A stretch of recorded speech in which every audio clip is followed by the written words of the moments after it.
Hello everyone, welcome back to another episode of r/prorevenge. In today's episode, $10 and a pencil. Landlord thinks I owe 8 months of rent, didn't know I knew tenant laws. Trash your own manager and department? You get to do a presentation. Before we get started, make sure to subscribe so you will never miss a video. So let's get started. $10 and a pencil. A post I made in another subreddit reminded me of this one. Enjoy. A few years ago, after changing jobs, I found myself in a new office with a new phone number. After some orientation, training and other new hire stuff, I finally get to sit down and do the things. I get my voicemail and answering machine set up the email, and the phone rings. Good morning, engineering. Yeah, when can I take the GED test? Sorry, wrong number. Rings again. Seriously, when can I take the GED test? Like I said, wrong number. Bye. This went on for weeks. 15 to 20 calls a day. People screaming at me for not being the adult learning center. One day, an epiphany. This isn't the adult learning center? Nope. Do you know the number? Check Google. I did. This is the number on their website. Oh really? A little Google foo of my own, and I dig up a few numbers and give them a call. They tell me that they don't maintain their website, and there's nothing they can do about it, and it's not their problem. I'm just going to have to deal with it. My favorite line of that conversation was, "What are you going to do about it?" I work for the state. You can't do. Bye-bye. And you can imagine that bye-bye just dripped with the condescension that only hubris and decades of Karenhood can muster. Oh. Hell. No. Let's dance. The next day. Good morning. When can I take the GED test? We give that on request. It takes about an hour and a half. Come on down. Oh, awesome. How much is it? $10. Bring a pencil. We'll sharpen yours, but we can't supply them.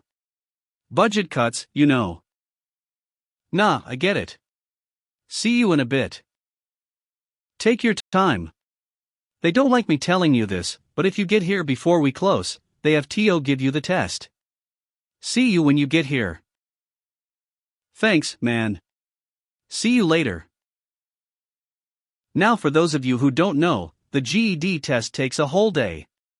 It also usually costs upward of $100, depending on the state. In the state I was living and working at the time, it was around $200. As such, it was only offered at certain intervals.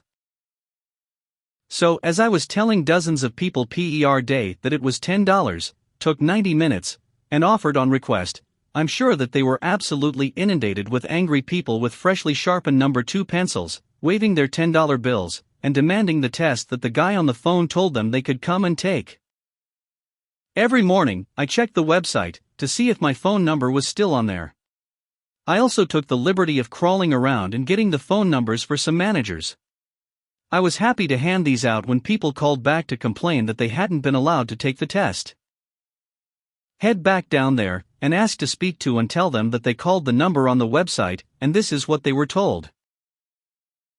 It took them about 6 more weeks to change the website. For some reason, all of the managers' numbers disappeared from the website as well.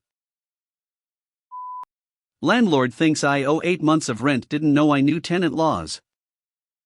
Okay, not sure this goes here, but here it goes. This took place during the middle of 2018.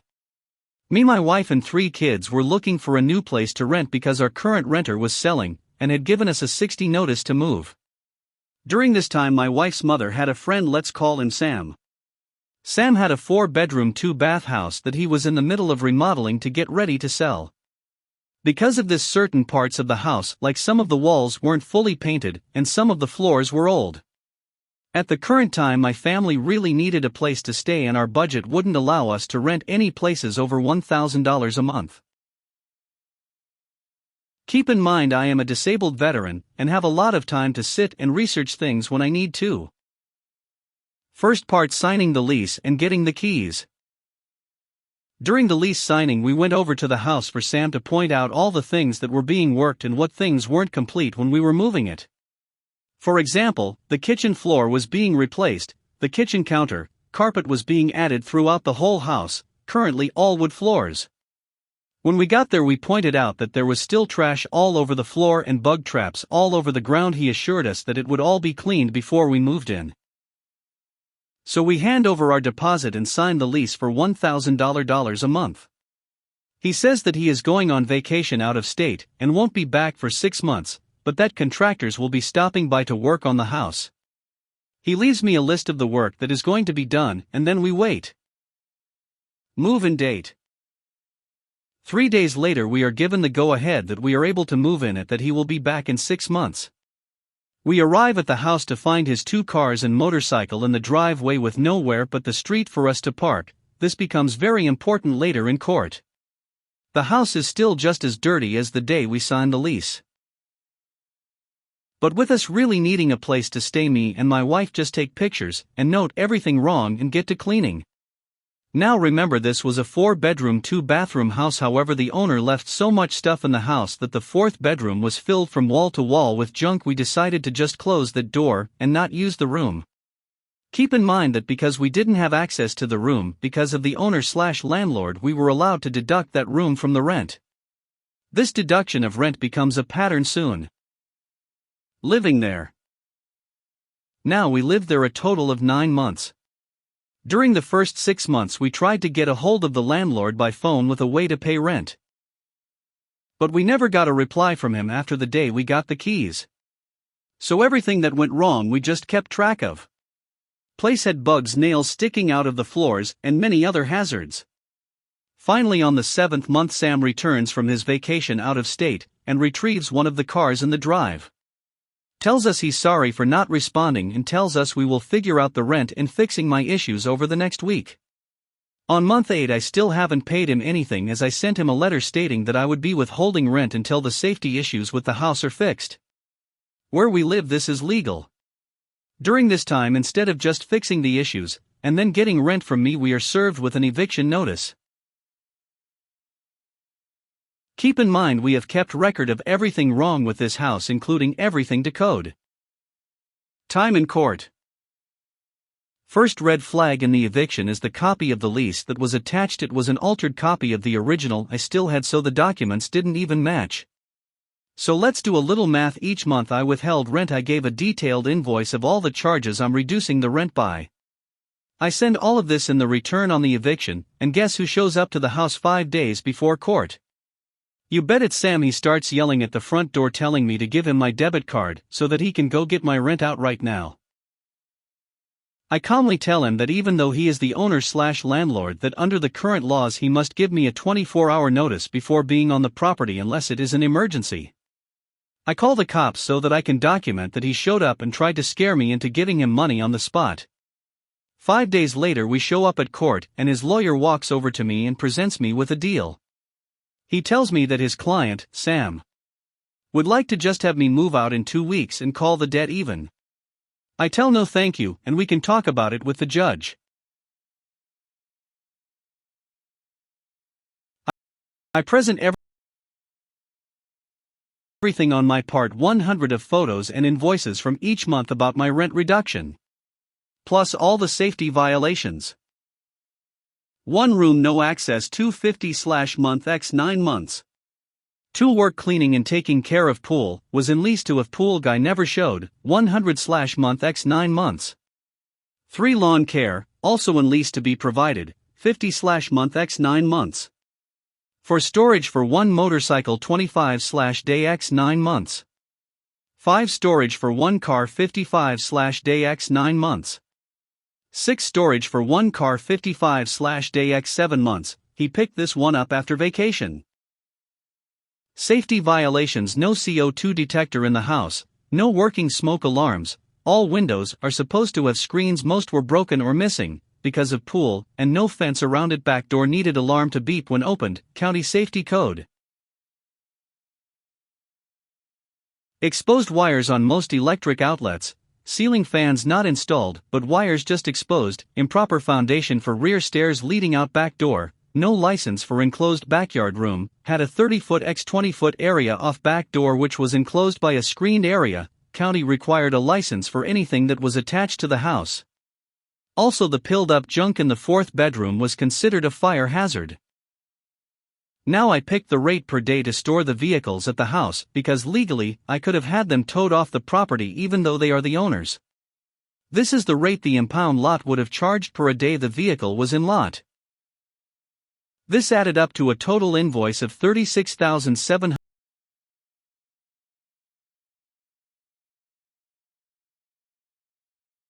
The $9,000 owed for rent, leaving $27,750 owed. After hearing both sides, the judge ruled in my favor, giving my landlord three options. 1. He could pay me $9,999 max allowed in small claims court here, and I would have 7 days to be off of the property. 2. He could give me a normal 30 notice to vacate, and I wouldn't pay anything, and he would return my deposit in full within 24 hours after keys are returned. Or 3. I could continue to live there, but no rent would be owed until all safety issues were fixed and his stuff on the property removed. He chose to go with option 2. On a side note, found out from my wife's mother about a year after we moved out, some of the shady upgrades he did to the house caused a house fire and burned down. This wasn't anything I did, but it felt so good to know that karma gets you in the end. Edit, noticed something in one of my comments that I pointed out that Sam was doing upgrades. He didn't start doing these said upgrades until after I had submitted my response to the eviction. My response had to have everything I was showing in court, so his lawyer was shown all the safety issues and all that pictures. Basically, he wanted to fix everything right before court, and then say that the house had no issues. Trash your own manager and department? You get to do a presentation. True story, names changed, years ago, yada, yada, yada. Chad was an engineer with a planning and support department for a portion of his company's infrastructure that impacted virtually every other part of the company. Unfortunately, Chad was a real A***** hole. During less than a year with the company, he had thoroughly trashed everyone in his department to anyone who would listen. He talked about their incompetence, their screw-ups, which were generally minor, and most importantly their failure to properly support the very mission-critical infrastructure they were responsible for. Every hiccup that occurred, however minor, was used as ammunition. What Chad told everyone who would listen eventually made it up to managers and directors throughout the company. That wasn't enough though. Chad made the mistake of trashing his own director, who was also his manager.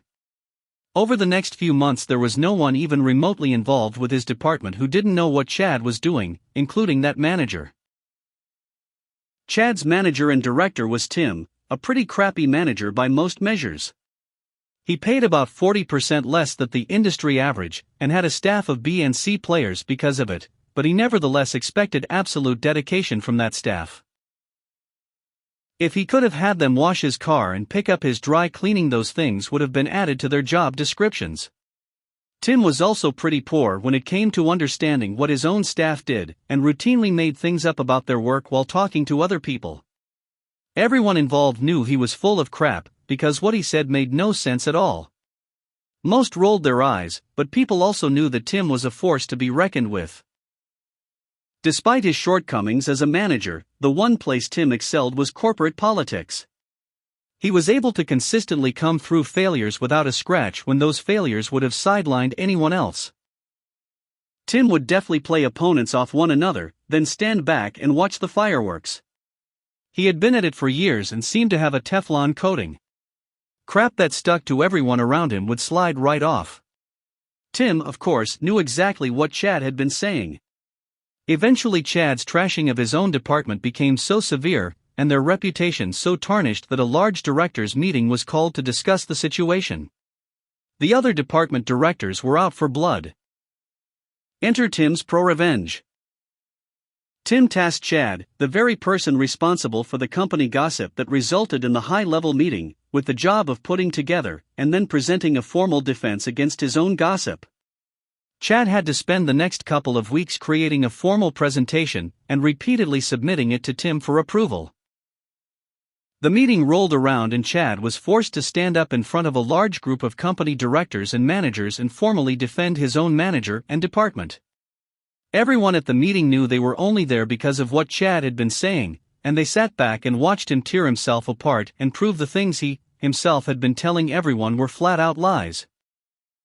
Of course Tim and his department came through completely unscathed, but Chad was thoroughly discredited throughout the company and knew it. He left that company for another within 6 months of that meeting and last was heard badmouthing everyone involved with his new company.